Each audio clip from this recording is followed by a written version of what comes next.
Welcome, adventurers. What's going on, guys? My name is Cody. This is Taking 20, and we're hanging out with WebDM. We're talking game prep. I hope you guys are ready. Let's get started.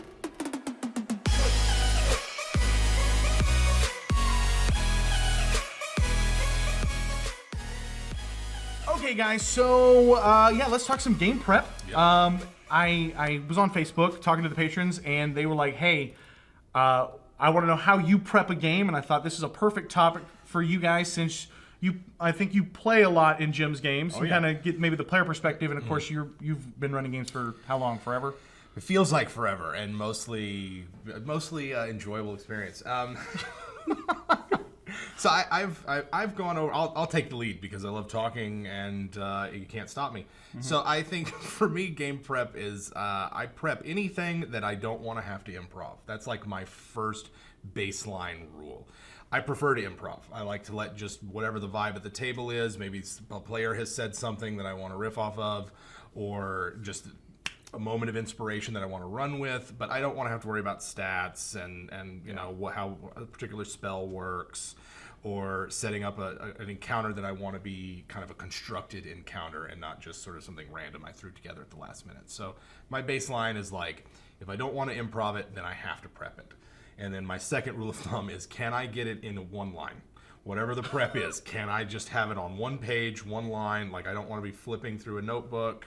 I want minimal clutter at the table, minimal things to get in the way, and then that's usually, it doesn't always work out that way though. Do you prep like your actual story arcs, or do you prep just the monsters? Usually what I do is I prep a situation or a complication or something like that. I don't really ever have like an idea of where the encounter is going to go or how a particular session is going to end. I might have ideas like, oh, if they do this, this is what my reaction will be. If the players go that way, here's how I'll address that when it happens. But for the most part, I try to think of like, what are the major NPCs involved in any particular session or encounter? What are their goals and the means to achieve them? And then like, how are they going to react to the players? And so most of my mental energy is spent imagining all the different things the players could do, and then just sort of thinking, a lot. Like, and I don't write it down. I just sort of have it up there, and it just it comes to me in the moment. And so you do a lot of it. What about you? What all goes into prepping for a game? Well, the only game I've ever really run full time was at my Spelljammer campaign. Okay. Because I'm a huge Star Trek fan. And when I finally discovered this campaign setting, I was just like, I almost believe. You know? And so, but what I decided to do with that, because I had a tendency, the reason all my games fell apart is I over-prepared. I prepared these elaborate, structured things, and Jim has used the term the My Precious syndrome, right? Yes. And so when the players don't interact with that, you just kind of get, you know, or whatever, and then 4 sessions in, it falls apart, right? So for Spelljammer, I wanted to do something completely random. I rewatched all of Star Trek. That is your game prep, is just binge watching Star Trek? And then I would just write notes. I'm like, okay, this is the mission where they crash land on the thing and a crewman gets affected. This is the mission where they find a godlike being or whatever. So they became just encounters, right? Mm-hmm. And then, before the game, I would look at it and I would roll 3 or 4 of them. And basically created like story dice. Okay. So, just an example, one time I rolled a rogue planet, slaves. Mm-hmm. Neogi slavers. And I was like, okay, so there's a rogue planet that Neogis use as a slave colony that just travels through the Phlogiston on its own, and they just grab people and drop people off. And boom, that was the encounter. And they had a great time with it. Yeah. Were you going down and actually putting, okay, you know, here's the NPC and here's the town, or were you just kind of going off the cuff for most of that?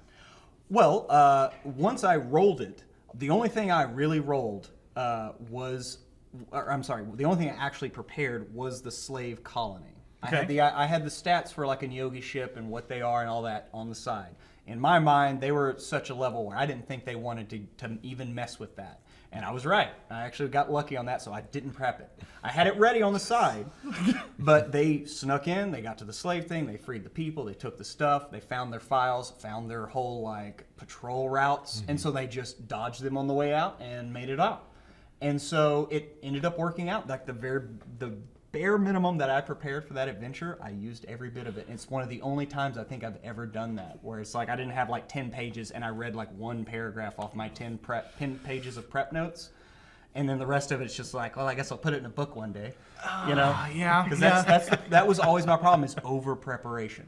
You know, I think that's a big problem that I see a lot of dungeon masters making, especially when they're new to the game, where they're so worried that somebody is going to throw something at them that they're not prepared for. They're so worried about looking, I don't know, like unprofessional, if you will, or unprepared. Right, sure. And they kind of have this fear. But I'll say this: I don't think that I kind of have the saying that there are no great dungeon masters, there are no great game masters that are not good at improv. You have to be. You can't plan for every contingency. You can't account for everything. And when you try to, you stifle the creativity of the players. Right. Because now all of a sudden you've plotted out all of this intricate web of everything, and when they want to go somewhere else, they don't want to follow it. Then you're like, you got to stay on the track. You got to stay in the map. You got to do this thing. Or you could always just kill them and start over. Yeah. No. Fuck those guys. No. By the way. Like, who are those people? Anyway, yes. Okay. So that's, I'm glad we watched that video just a few minutes ago, actually. And we're just like, do you seriously? People came like, they were like, hey, I'm really hurting over here. I need some advice. I'm like, oh, just kill them. Yeah. Just erase all that work that you guys have been doing. I think that's what happens when you get worried about writing your novel. Yes, writing your novel. Yes, True. your precious setting. True. And so there is some prep that needs to happen. You know, you need to be ready. You need to be prepared. And guess what? The more you prep and the less there's stuff that you didn't use, keep it. Yes, keep a folder. Have it ready at the game table. But like, I don't know. Now we're just talking about adventure prep, not even like prepping a setting for play. But I think, enough that that you can wing it, be inspired. Everybody's different. Some people are going to need 10 pages in order to improv. Some people are going to need 1. Some people are just like, yeah, I got some dice over here. You want to play D&D right now? Yeah. And everybody's going to be different, but I do think you need to allow yourself that flexibility to improvise. Okay, so let's talk about at the game table. You sit down. What kinds of maps and stuff like that? Because I come from Roll. I'm the digital player, right? I play on Roll20. That's where most of my games, if not all of my games, are taking place. Right. And one of the biggest bugaboos that I see people talking about is being so worried about maps, about having these nice, pretty, dynamically lit maps. So since you guys kind of, I guess, play, person to person, which is really nice. I missed that. How do you guys handle maps? Do you spend a lot of time on maps? Do you spend a little time on maps? How do you guys typically handle that? Well, for me, I usually will just come up with a world map. And then anything that needs to be smaller, I don't always draw out an elaborate. I'm not an artist, okay? I don't think that anybody expects that of me. And so, yes, I'll doodle out a town or whatever if needs be. If not, well then, if a quick like, oh, the building's over here and you're here just for context, so everybody can imagine the same thing, I much prefer to stick there. But that's just me. I don't know if Jim has something. I love maps. I mean, and I don't care what kind or size or I got graph paper with like 10 squares an inch, 5 squares, 4 squares, and just doodle. And so I do have like a bunch of just random maps that I can pull out. This is for a quick delve, 5-room dungeon, 6-room dungeon. Here's a multi-level one. Dyson's Maps online is a great resource. It's a blog. You just like pull one of them out there and use them. So I have a lot of maps that I use in terms of like having a map prepped for a battle or something that's like you're saying, dynamically lit, lots of levels, and they want something interesting. I try. There are times when I try to do that because I want to do that. I'm excited to do that. But for the most part, that's not why you show up to one of my games. It's just way too much work for you. You're just not interested in it. It's just not. Like, I might use minis. I might not. We've taken to playing online a lot over Google Hangouts. And so we're using either maps that we can throw up and share the screen of, or maps that it's like, hey, I drew this on a whiteboard, and you kind of like hold it up to the webcam. Yeah. Other techniques and tricks I've used are just to have like a whiteboard next to you that you just kind of draw out or write NPC names on and stuff. Or the old battle map, the Chessex with squares on one and the hexes on the other, for people who would never inevitably ask which kind of battle map this is. So I don't know. I hope that answers the question. I feel like I rambled a lot, but that's just sort of me. No, I mean, I think people have an understanding that maps are nice to have. Yeah. But like you said, that's not the reason that people are showing up to your game. No, and I think that like you said, it's nice. It's an addition. If your roadblock to playing is that there's not an awesome map, then like maybe how you're approaching the game is just a little off kilter. Like I don't know. Yeah, I mean, go make your own game of like cartographers and whatever. I mean, that's your thing. Right. Go for it. No judgment. Yeah. Okay, so let me ask you guys this: if somebody has, let's say somebody has 20 minutes to prepare a game. Okay. Okay, I don't know if you guys have ever. I'm a big fan of The Lazy DM by Sly Flourish. Yes, Mike Shea. Mike Shea. I believe so. Yeah, Shay. Forgive me, Mike. Come on. What are you going to do if you have 25 minutes to your game? And you haven't prepared anything? What is the most important thing that you have got to do to be ready for that night's session? That's a good one. For me, a conflict. There has to be some kind of conflict that the players need to get involved in, and that is suggest an antagonist, possibly a third party that could either be another antagonist or maybe an ally. And so I might try to come up with like a one-sentence description of the session that I want to run. A werewolf is kidnapping victims and blaming it on a local shifter druid. Something like that. And just like whatever pops into my head. That's what the tables that are in the DMG are really great for, that kind of thing. Because you can just sort of, there's that section of the DMG where it's like creating your own adventure goals. You can just like roll on them or read one of them. And if it sounds like fun, then you can probably in 20 minutes come up with a conflict that you can then run with at the table. What about you? Yeah, I mean, Jim pretty much said it, and so did Blues Travelers. The hook, man. That's all you need. Just get the hook, and then everything else. If you've got the setting already in place, and you already have your players at the table, they'll take care of everything else. You just need to whatever that little thing to get them to going that direction, and then see where it goes. So a good example of this I ran maybe a year or so ago. We wanted to play a game of Eberron, and it was like me and Pruitt and my brother. It was just going to be the three of us, and it was like a couple of other people in the gaming group had dropped out that night. But it was like, got a game. It's Sunday night. Got a game. Yeah. And so I was like, let's play Eberron. Make a character, first level. Let's go. And all I knew is that I wanted an adventure that featured animated dead that weren't animated by necromancy. Okay. And so then it wasn't a campaign, it was one shot. As the game sort of progressed, it was like there's a village, they're angry with some goblins, they're blaming these zombies that are coming out here on those goblins because they don't like the goblins.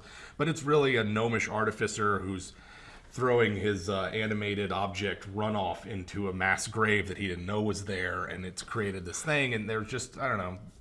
So that's an example of how I would do a very quick... It's perfect. It was perfectly ridiculous. It was and usually, were you excited? Yeah, it was. Were you hooked? I've never seen anything like that. Okay. I mean, it was. Yeah. And they tend to be silly. I find that those kinds of games tend to have an element of silliness to them. Certainly less. I don't know. You take them a little less seriously, but that's kind of why they're fun. Well, that's a game. Yeah. At the end of the day. I will say that I think if I only had like 20 minutes, 25 minutes, what I would tell dungeon masters and game masters to do is first review your notes. Because that's like the worst thing, man, is like getting in the game and your game master's like, all right, guys, I hope you're ready. Wait, what did we do last week? Oh, okay. Wait, did you get that axe? Did you talk to that NPC? Because I've written their name down, but I didn't talk. Yeah. So review your notes and then come up with a goal.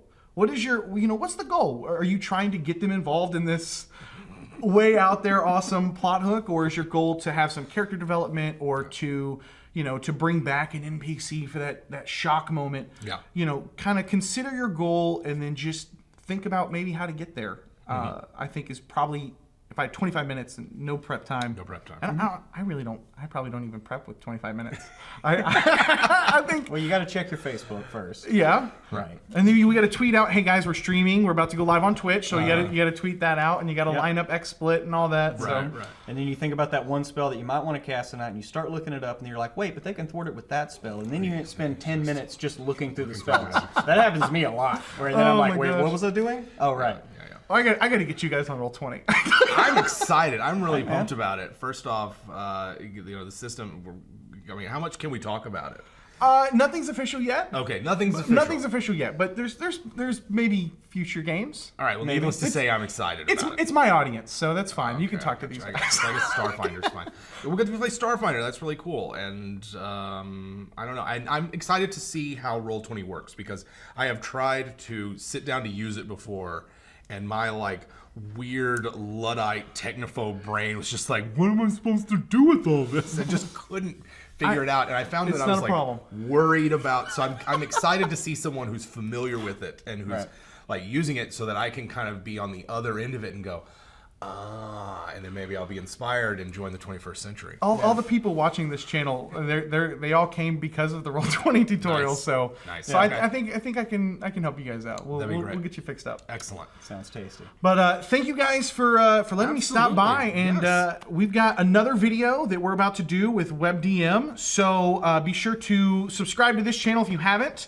Definitely be able to subscribe to these guys because you guys are kicking ass, man. You just hit like 40,000 subscribers or something like that. Yes. Yeah, we're like Something like that. 41.5 or something. He's like like, that. no. It's 41. We're at 41. We hit 40,000 subscribers on Sunday. No, come on. That was a week ago. It was 48 hours ago. That's so old news. Well, thank you guys for having me on. Thank you so much. Thank you guys for watching.